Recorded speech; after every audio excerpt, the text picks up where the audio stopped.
On vous a demandé de faire une présentation, mais avant de vous embarquer dans la préparation, vous devez vous poser au moins 5 questions. La première, c'est quel type de présentation on vous demande de faire?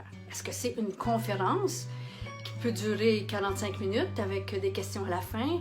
Est-ce que c'est un atelier où vous voulez développer une nouvelle habileté chez votre auditoire?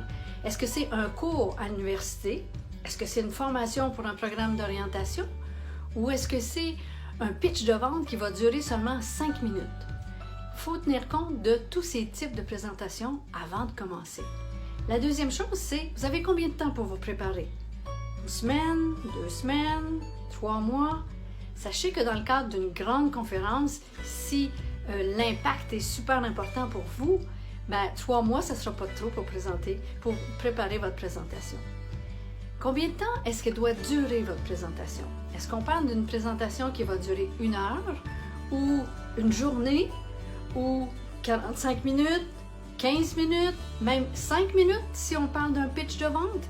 Et sachez que plus c'est rapide, plus il faut réfléchir à notre message et plus ça va prendre du temps à préparer. Donc, autant une grande conférence peut prendre 2-3 mois, autant un pitch de vente qui dure 5 minutes peut aussi être très long à préparer.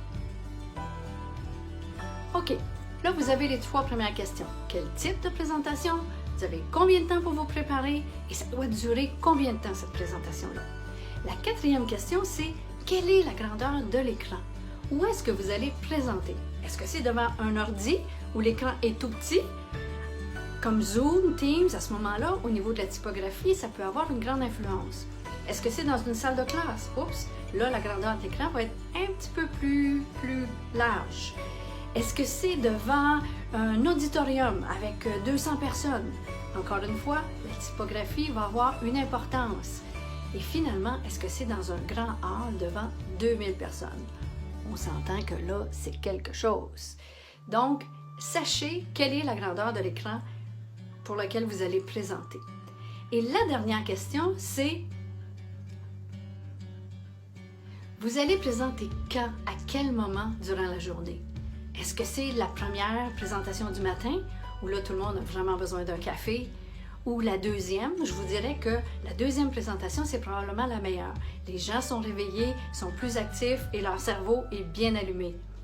Si vous approchez de l'heure du dîner, là, ça risque d'être un petit peu plus compliqué parce que là, les gens commencent à avoir faim puis commencent à vouloir bouger.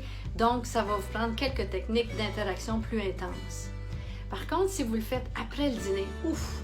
Là, ça commence à être plus difficile parce qu'ils sont en train de digérer, ils ont beaucoup mangé. Donc, à ce moment-là, essayez d'intégrer vraiment des mouvements, des gens qui se lèvent, des exercices.